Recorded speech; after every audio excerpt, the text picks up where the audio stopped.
Barrister, welcome back to the program. It's still the platform, the pinnacle of all discussion. Like I told you earlier on, we are looking at the allegation of theft of local government fund by the state governor as alleged by Mr. President Muhammadu Buhari. This particular issue is raising a lot of dust as regards to who is actually stealing the funds meant for the local government administration and development. Welcome once again. Now my guest is joining me virtually. He is a lawmaker and a member representing Isukwato at the Abia State House of Assembly, Honorable Barrister Meku Korafo. Thank you so much, Barrister. Welcome to the program. It's my pleasure, my brother. Okay, going by that bill passed by Abia State House of Assembly, that is one of the bills sent by the National Assembly. That's 44 bills you received from the National Assembly as regards to the Constitution Amendment. Now, one of them is the bill for local government autonomy. Now, I know that Abia State House of Assembly, they've actually passed that bill, but how far can that go in addressing the anomalies seen at local government administration? Well, the issue of financial autonomy of local government has been a very contentious issue since we started operating the 1999 Constitution.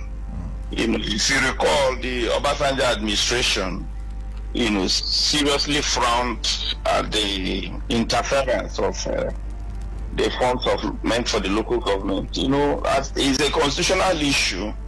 If you look at Section 7 of the Constitution that deals with the local government system of local government administration, providing that the state, through the House of Assembly law, you know, has a responsibility over the management, composition, finance, and administration of local government. And if you look at Section 162 of the Constitution, that provides that it did allow for federal FAC, you know, federal allocation to go straight to local government, but to be domiciled in JAC. You know, from there the money will be distributed to local governments. If you look at that the Constitution, it provided that money that come from the federal allocation, once it comes into state, that states should take certain percentage of their own internally generated revenue, and add up and give to this local government in order to speedy development in this local government. But the reverse has always been the case since then. Rather than give them what is even due to them in addition to that of IGR, local government simply keep everything, ask the local government chairman to give them list of workers and other heads, and simply give them money to go and pay and take the rest. You look at my local government, that in fact we have nothing less than 140, 150, 160 million every month, and the wage bill is about 50 million. You don't see the rest, it goes back to states. And the TA administration at the time, you know, proposed an executive bill for joint project account so that they can take this money that they usually return back to ensure development in all the local governments. But they can't find anywhere where these projects are cited or ever executed. So it has been a very difficult problem.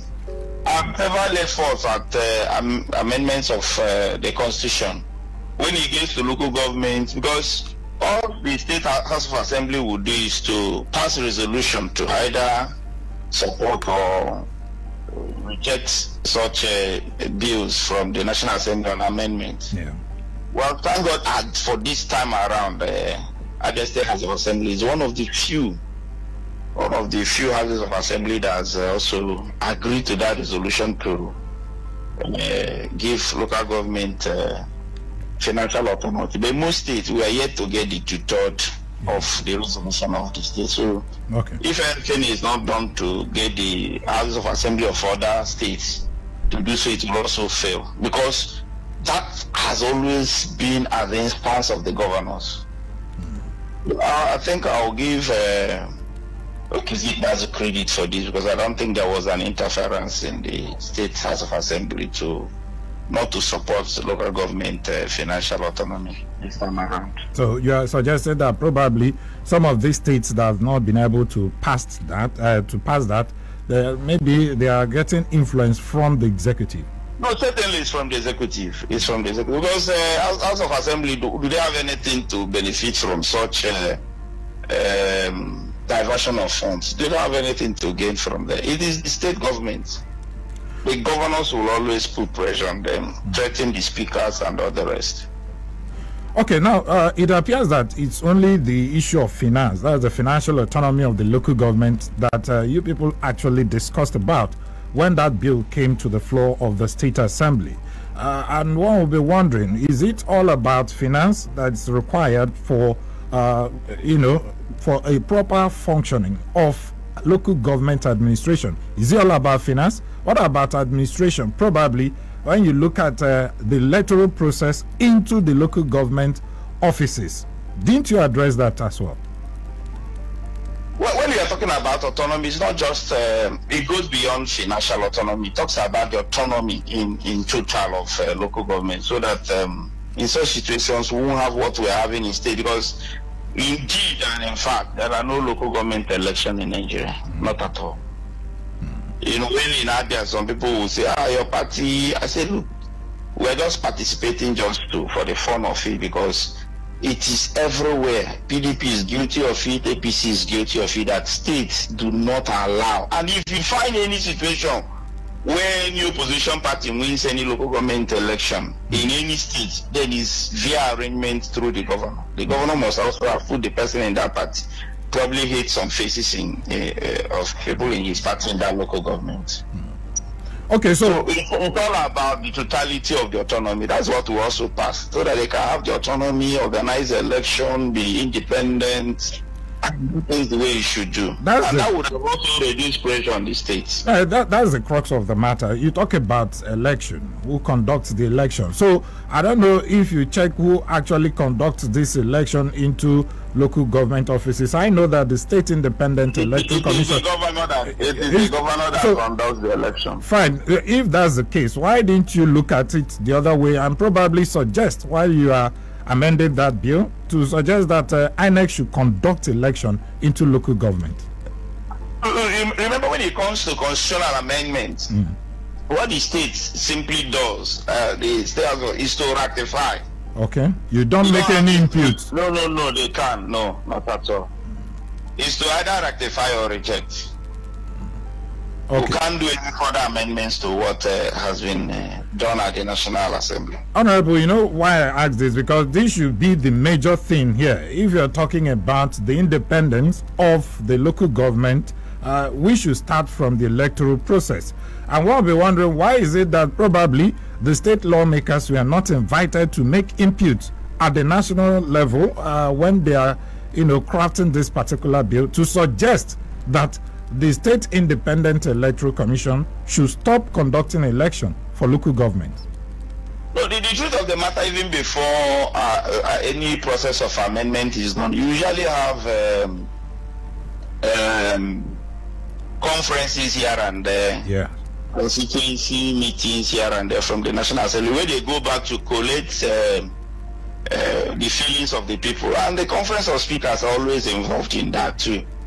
But the truth of the matter is that there's no constitutional rule of the Houses of Assembly to either make further input in amending the Constitution. What they do is that they will also give their own proposals to the National Assembly. Whatever they think they end up coming out with, whichever way it is couched, is now for the State Houses of Assembly to either ratify via their resolution or to reject such.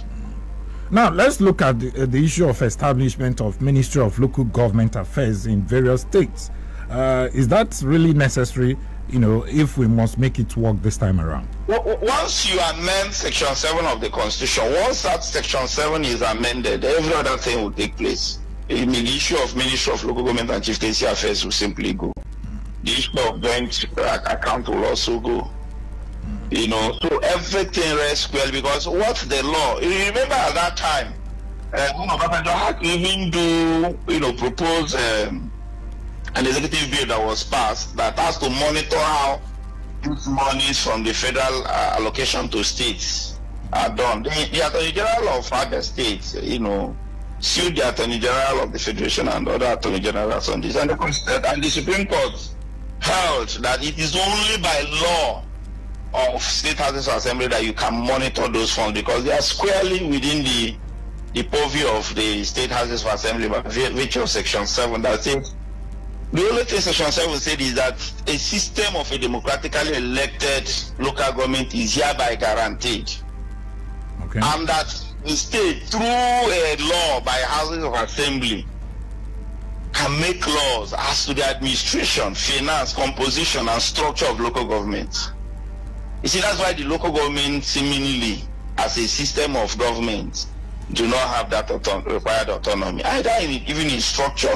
And that's why you can see a governor can decide not to conduct a local government election, like in Anambra. Yeah. Since 1999, there has not been any local government election in Anambra State.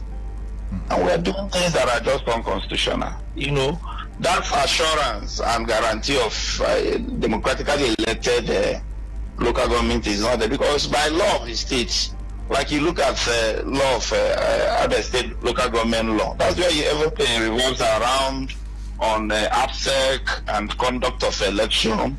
You discover that any attempt to touch there, the governor will certainly frown at it. So it is the governors that conduct local government election. In Abia, as it is, assuming there should be a local government election by January 2023, whoever that emerges as the candidate of PDP automatically becomes the local government chairman. And when you want to go to tribunal, you discover that the tribunal will, and the court and the appeal will never, like if you look at that of the election that was held 2 years ago, they are yet to determine them. Yeah. And these people are almost leaving any moment from now. Okay, Honorable, let's talk about the issue of IGR being generated by these local government areas. And we are wondering, I know that of Jack is the money coming from the federal government, you know, for the local government. But what about the IGR being generated by the local government, like the issue of vehicle license and collection of rate? These monies, do they also go into this Jack account? Well, my brother, there has been a lot of abnormalities in most states, including Abia. You know, there are areas where the Constitution has already provided rules in constitutional responsibilities of local government, like some of these rates and taxes, market, and all those things. But if you look at the consolidated internal revenue law of Abia State, it has taken away most of those collection of taxes and all those windows of revenue of local government. And I don't know if of any local government who will dare challenge the state on that, because I know if that law is tested at in the courts, it will certainly not survive, because it is in contravention of the Constitution. So you see that most local governments revenue windows have been taken over by the state. So all the state does is to give them a little from whatever they accept as what was the outcome of the revenue that has been generated from this local government. So the local government chairmen are very okay with their allowance on the state and some of the money they also share to them. So they are not bothered. Okay, Honorable, I know that in bits you've been able to highlight the way forward, but holistically, what should be the way forward to address this issue? Is it only about constitutional amendment? Well, the Constitution is a grand norm. You know, if you look at Section 1 of the Constitution, it said this law is supreme and binding on all persons and all authorities throughout the Federal Republic of Nigeria. But no section of this Constitution that if none, that any law that you make that is inconsistent should, to the extent of inconsistency, be null and void. So you now see how powerful the Constitution is. It says that Section 7 of the Constitution and other relevant sections need to be. For me, I think the president have not done enough. You know, coming out now to blame state governments after 7 years. What would he have done? What would he have done? Well, I feel a little more should have been done, because let me tell you why some of these things have not survived. You look at the Conference of Speakers, some of the states are making demands on the manner of removal of presiding officers. because it's so simple to remove a speaker than the way you remove a governor. Yeah. So most of these speakers are afraid. If you make provision for them to have a more secured office, I think they will be able to do what is right. And secondly, there is a way you can also follow some of these governors, because they don't have clean hands too. And you mount the pressure on them to allow the states and even the legislatures at the state level to get approval, because it's for our own good. No matter how you want to look at it as a governor, that this is where you make all the money you want to make, because Jack is richer than FAC. I must tell you. Oh, really? He's richer than FAC. That's where the real money is, and that's where the whole corruption and embezzlement is. But the truth of the matter is that you're a governor today, tomorrow you are no longer the governor. So you should do things for posterity. That's my take on it. I feel the president should have done more. You look at the efforts made when the executive order was made by the president, which the conference, the governors forum went to court to have the Supreme Court to remove that. The truth of the matter is that most states went back, because at that time, most states went back to do even that of financial autonomy for judiciary and houses of assembly. You discovered that no governor has ever implemented that. Most governors did not sign it, and most governors, and those who even signed, those who are implementing, but at the state we are yet to see some, because we don't even have the House of Assembly Service Commission in place to date. And I won't know how the governor will look at himself after leaving office, that he had opportunity to put these things in place. These are democratic institutions. It's not personal. But unfortunately, we don't have it, and we don't enjoy that autonomy, because when states enjoy autonomy, you don't have the governor controlling that House of Assembly anymore. That would have been the first step. If the speakers and the presiding officers and the leadership of the House enjoy financial authority, so they don't go cap in hand to beg governor for operational vehicles, they don't go begging governor for overhead, they don't go begging governor for this, you discover that they will become more independent to take decisions and ratify some of these resolutions. But a situation where you must need the governor at all time, the judiciary will also need the governor at all time. You can never have democracy. Like in Abia, the chief judge need to literally wait at the governor's conference room to see him for things that matters to the judiciary. The speaker, the same thing.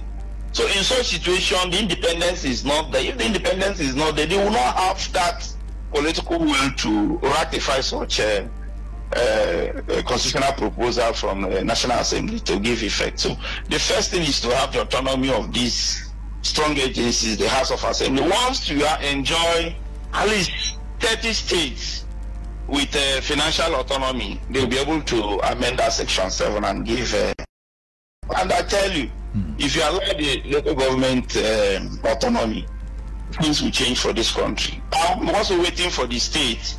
Like a river said, I've not been touching money of local government, and some state. I'm waiting for that to also say so. Ondo said that they've not been touching the local government. Certainly, I cannot say so. But who will confirm that? Of course, they can say. I'm waiting for Abia. I'm waiting for the executive in Abia to say, we don't touch. Let me now come out with facts.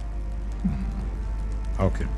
Well, let me sincerely thank you, Honorable Barrister Meku Korafor, a member of the Abia State House of Assembly representing Isukwata. Thank you so much for coming on the show. Thank you, my brother. Thank you. Okay, that's the situation. We'll take a break now. When we come back, we'll also invite another guest who will talk about this. And Pastor Innocent Mukocha of Ideal Nigeria is standing by to do justice also on this topic. Stay with us. We have spent just about 6.8 billion naira on roads, and we are still celebrating. In 2019, Abia State election debate team shut down the airwaves. And they are very far from governance. Hand over the state to the people of Abia. There's no going of salaries. Our people is the greatest asset that we have. We engaged candidates and interrogated their manifestos. The performance of the administration plans to grow the economy. We must find other ways of raising our economy, and agriculture is key. So we're going to. It's about to go down again. The 2023 general election under a reformed Electoral Act demands critical citizen engagement more than ever. Abia State Election Debate Group is back with a bang. We are set to launch out and engage governorship, deputy governorship, senatorial, and House of Representative candidates across Abia State. The debate will be aired across partner radio stations, online platforms, and TV stations from December 2022. Media partners: Feel 94.9 FM, Family Love 99.9 FM, Real 99.1 FM, Vision Africa Radio 104.1 FM, ECA 88.1 FM, Rapi 96.5 FM, Sun 91.9 FM, Abba, Sun 91.3 FM, Iberi, All Facts Online TV, and other online platforms. We are looking at that allegation made by the President Muhammadu Buhari, alleging theft of local government formed by state governors. Okay, that's the issue we are looking at. Don't forget that the local government is the third tier of government that's supposed to deal directly with the people at the grassroots. Talk about the communities. They are supposed to take charge there. Well, joining me virtually on the program this morning also is a civil society advocate and of Ideal Nigeria, Pastor Innocent Wokocha. Thank you so much, Pastor, and welcome to the program. Yes, good morning, my brother, and good morning to all our teaming listeners out there. We're so proud of you always. Okay. All right. Now, Pastor, going by that allegation of stealing of funds against state governors by the president, do you see any hope of survival for that tier of government? Well, the truth of the matter is, let me start with what Mr. President said, concerning the governors. If you look at that statement, it was a statement of, I'll see it as a political willed based statement. It's a statement that is couched on the basis of having a strong political will to actually say it the way it is without caring or minding whose else is God. And that is very, very commendable coming from Mr. President. Let me start from there. Then secondly is, if you also take your mind back, you discover that sometime last year, Mr. President signed the executive order, mandating that funds made for local government should be, given to them directly in order to accelerate development at the local government level. That was the intent. And of course, if you also look at section, 7 that was equally mentioned, as well as section 8 of the 1999 Constitution as amended, you will discover that that is also on the basis upon which the local government is given, if I may call it, the power to operate,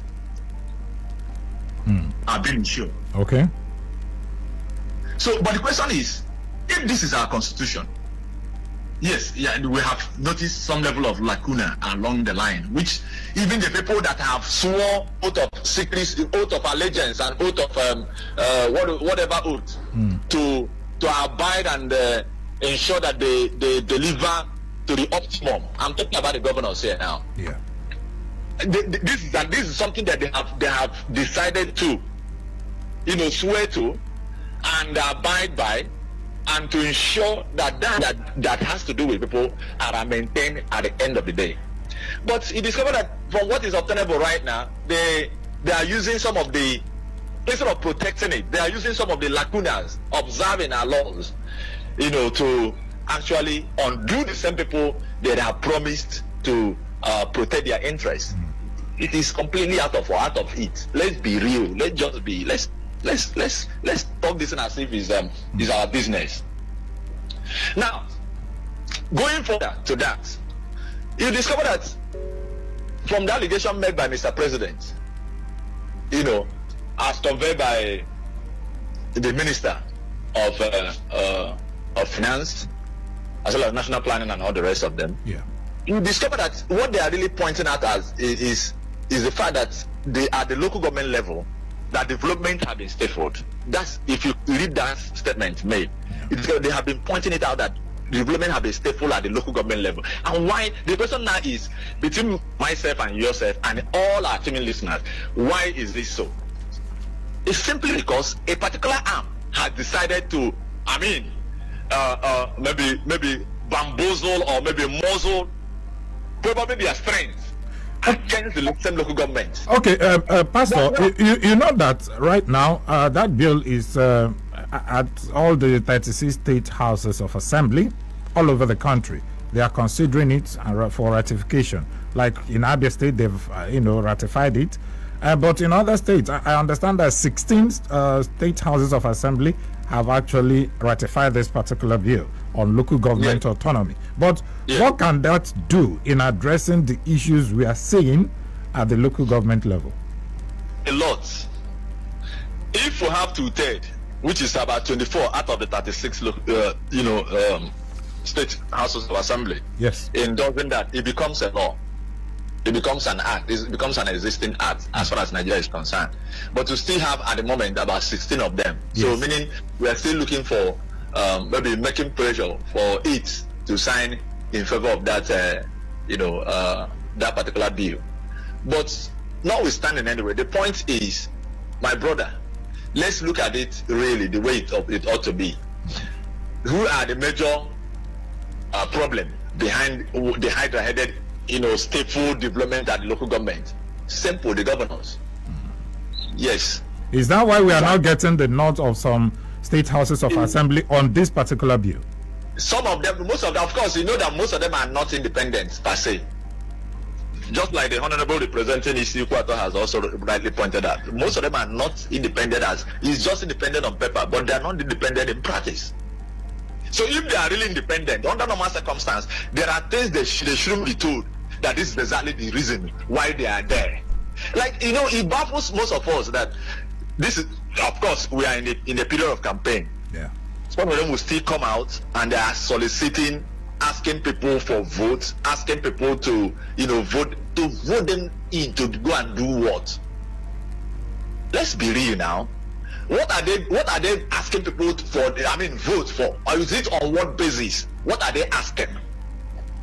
I'm talking about the incumbents now. What are they asking people votes for? What are they asking? What is it? Is it like a jamboree? Is it like a jamboree? Is it like a makaba dance? First of all, the people are asking, the sense of voting you in is for you to, first of all, consider the issue of development of the masses or the people under their jurisdiction. That's the major reason.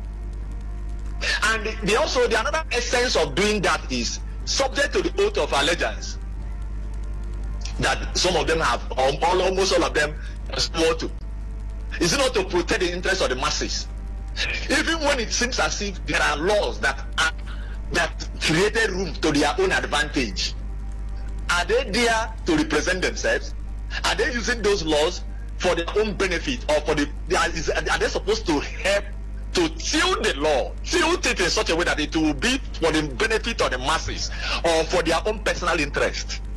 These are very hard parts that we must also be able to face squarely.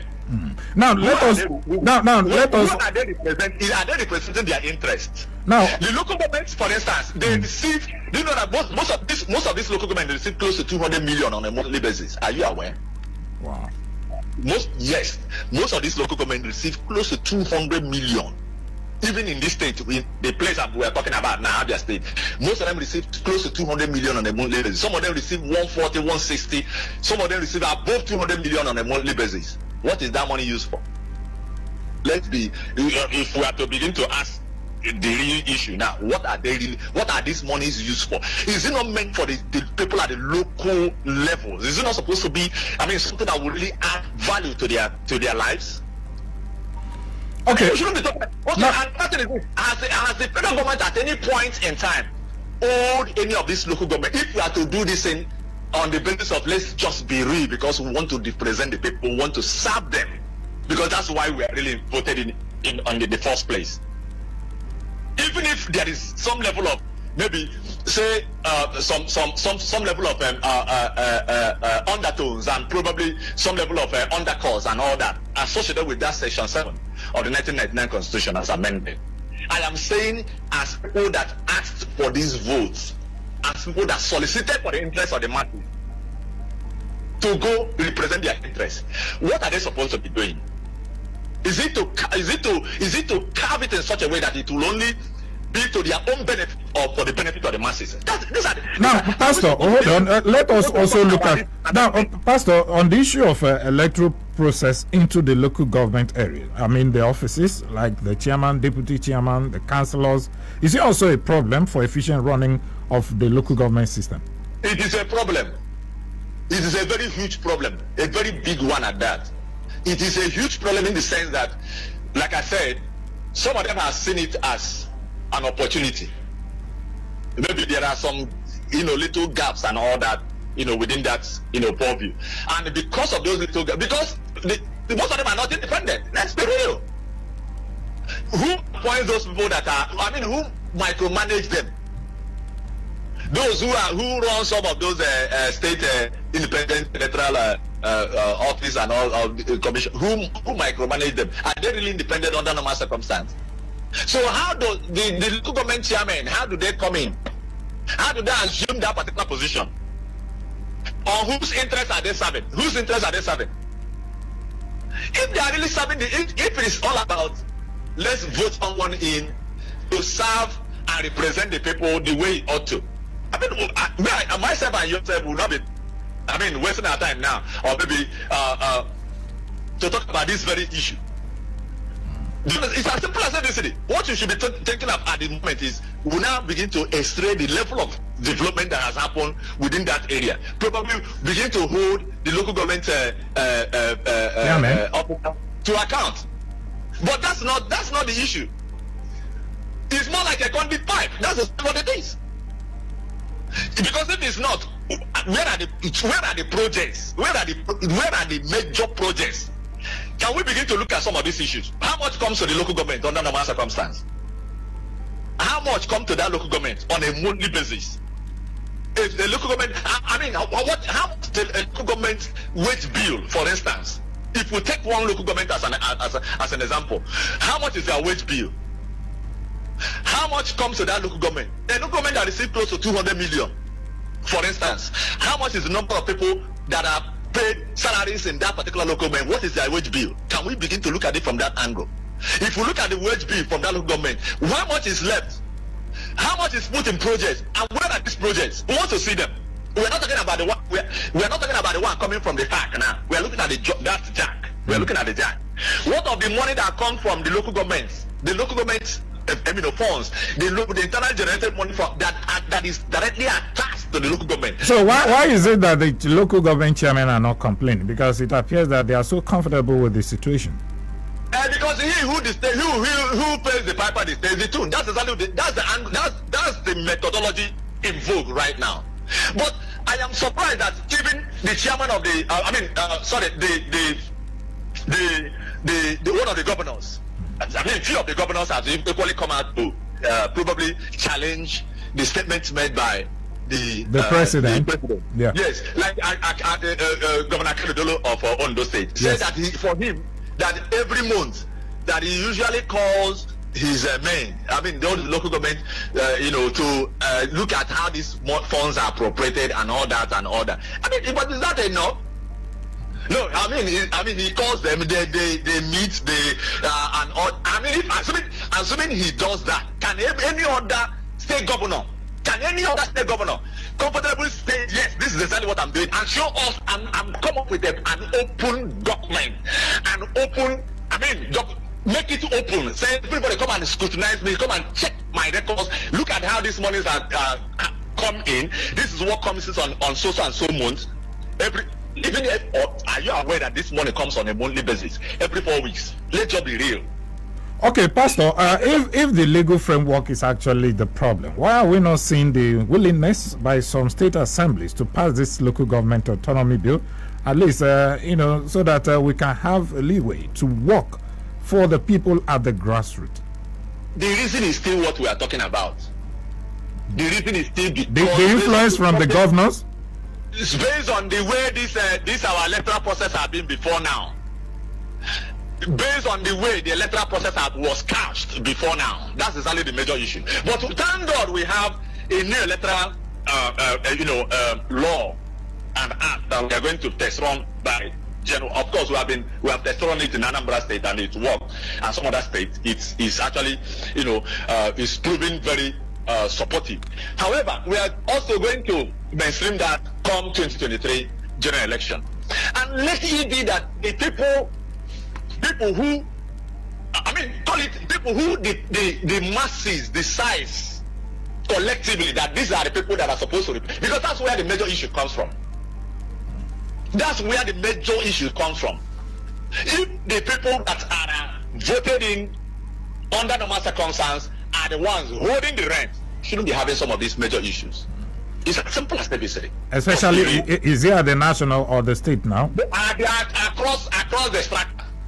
That's exactly as across the strata. But what we're also saying is, if Mr. President has developed that strong balls to say, I don't give a rat as to whose horse is God at this point. This is exactly the situation. Okay. He has exercised a very strong political will, which also should be encouraged. But it's a challenge now to the governors. If you are saying that your booths are open, it's not enough to make a collective, governors forum statement that we have not been. That this is our position and all that. They are pushing the blame now to Mr. President. Yes. Yes, they are pushing the blame to Mr. President. But do you expect them to accept that? That's stealing. Allegation. That's what I'm saying. That under normal circumstance, if it's about the people, if it is about the people, if it's not about any personal interest, that what ought to have been done, the explanation should be to the people. The explanation is not about the defense. It's not about. Okay. Who are you really representing? You start our mandate, and we'll give you that mandate. Maybe problem in quotes. Then you're not representing yourself. You are representing everyone. Okay. That is within your jurisdiction. All right. Now, the people that you owe duty of care and responsibility and duty of explanation as well as giving of account of stewardship is the same people. It's as simple as that. Okay, Pastor Innocent, I think we should just leave it at that. Let me sincerely thank you. Pastor Innocent Nwokocha of the Ideal Nigeria and a civil society advocate. Thank you so much for coming on the show. Hello? Okay, thank you so much, Pastor. It's time for us to open the phone line so you out there can actually make your contribution.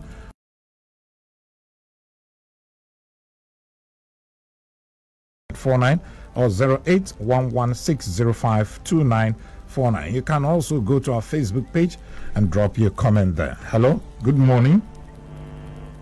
Good morning.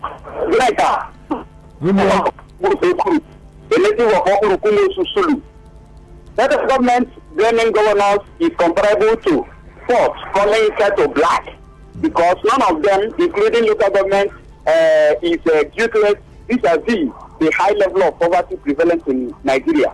Our people say in Proverbs, that is weevil lava collectively killed raffia tree, but they have different outlets. The application being that federal, state, and local governments have actually collectively impoverished the citizens in various ways. So none of them is to be absolved in this case. Even local governments, when they used to receive a federal allocation, they have not improved the living standards of the rural dwellers. Thank you. All right, thank you so much. Hello, good morning. Hello, good morning, Mr. Jennifer. Good morning, welcome. Chief Emowa, I'm calling from Omaya. Welcome, Chief. Go ahead. The point is that no matter what, and no matter when the Mr. President said what he said, that is right. He has told us the truth. If not what Mr. President said, most of us will not know what is happening. So the governors are the people. They are the people that conducted local government election and put the people they want to put there. In fact, they are just managing the local government system. So what I'm saying is that there should be a system whereby the local government chairman should be elected by the National Independent Electoral Commission, not the state. All right. Not the state, because this state is being managed by the governors. Now, Coming to the amount the governors receive, the fact the local government chairman do not receive anything. Okay. The governors, the whole money goes to them, and then the little that they will give to the chairman, they will say it is the share of salary and of other little other things. No development at all in the local government system. All right. Thank you so much. Hello? Hello, good morning. Good morning and welcome. Okay, you're on to Ikenna from Aba. Okay, Ikenna, go ahead. Let me refer to the statement made by Barrister Michael Okorafor, the one you interviewed a few minutes ago. Yeah. He said there are some local government in the state whose wage bill is roving around 15 to 20 million per month. Now, when you consider it critically, the money coming directly from the federation account to the state is roving within the neighborhood of 150 to 180 million monthly.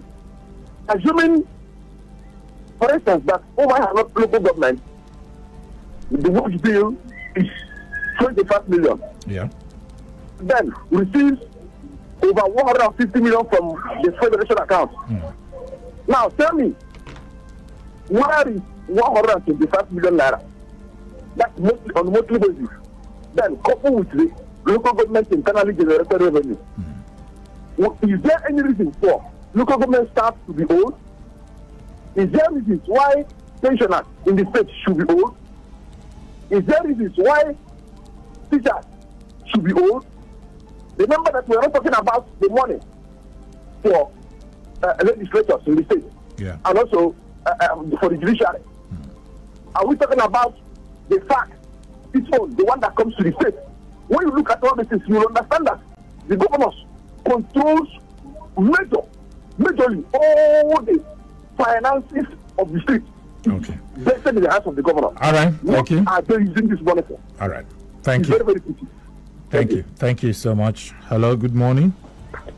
Very full Monday morning. The chief correspondent, Mr. Guneka. Wow. Big man, don't get it. I'm calling you from Doro in one.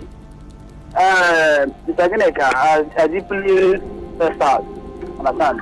Many listeners and masses, they are badly weak and last-minute because of all these kind of disheartening and all this unnecessary blame and argument of governors and presidents. It's very bad because people at the corner are the people suffering it. People are at the end. And who are those people at the end? It's you and I, people who will not even access to them in terms of trying to make amends or to adjust some mistakes or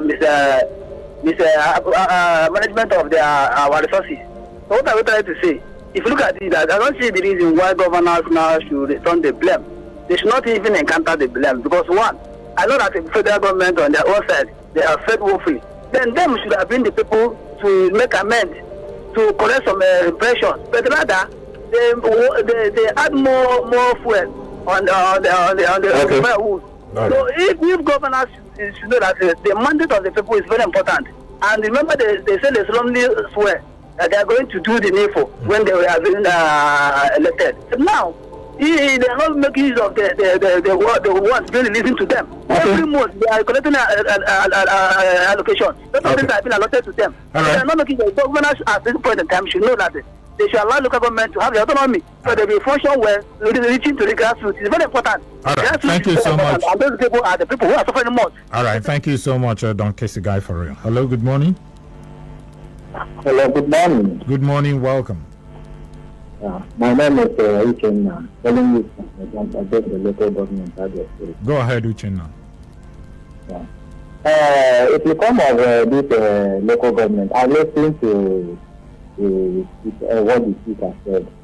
If you see all these things, what he says is there are, some of them are afraid from certain areas to pass a law into bill. They are afraid. There are some things they will do now. The governor will react. The governor will bounce on them. You know, this kind of a thing.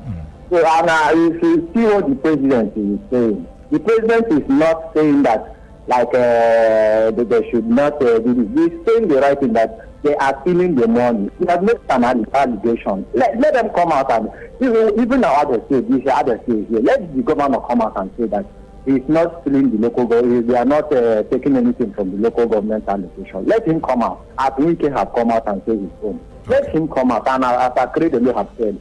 But if you hear all these things, even if you come to other agencies, so the allocation has been coming. What are they using it for? What all these governors, what are they using it for? They will eat it, they will not pay the salary to workers, they will eat the money, and they will hold it. They think it's good. So those things is not good. Everybody will do account to God. Very soon they will step down. Okay. All right. Thank you so much, Uchenna. Now to our Facebook page. This one is coming from Anyo Kore, saying no matter what, local government should have autonomy to bring democracy to grassroots fully. Okay, from Councillor Anya Ukore. Anya Buchimoya said from Obohia Obibere Ikuana, he said state governors are responsible for poverty in their various states because they have pillaged local government funds through joint accounts and not encourage development in rural areas. However, they collect excessive security vote against the poor masses without providing security. Thank you so much. Those are your thoughts. Zeka Elvis said, good morning, the chief correspondent. Thank you. Let's be very sincere. Our IGR has been seriously mad with corruption, hidden and secret agenda, abnormalities and irregularities, and misappropriation of funds meant and approved for local governments. And if something meaningful and tangible is not done to curb this menace, things will probably get worse than it had been. May God help us all. Thank you so much. Okay, let's see this one. Okay, this one said our president who came on the mantle of fighting corruption is just realizing that governors are stealing local government funds. What a pity of a scam we are and have in this nation. My take is that the whistleblower is complicit in this monumental fraud and rape of our patrimony. Those are your thoughts. Well, I think it's time for us to leave the studio right now. Let me sincerely thank all of you who actually called in and dropped your messages. Thank you so much. May God bless you. The show returns again on Wednesday at 10 a.m. That's the platform, the pinnacle of all discussions. Sincere thanks to Adeze and Stanko, the guy behind the camera. My name is Ginika Olwaha. I will see you again. Good morning.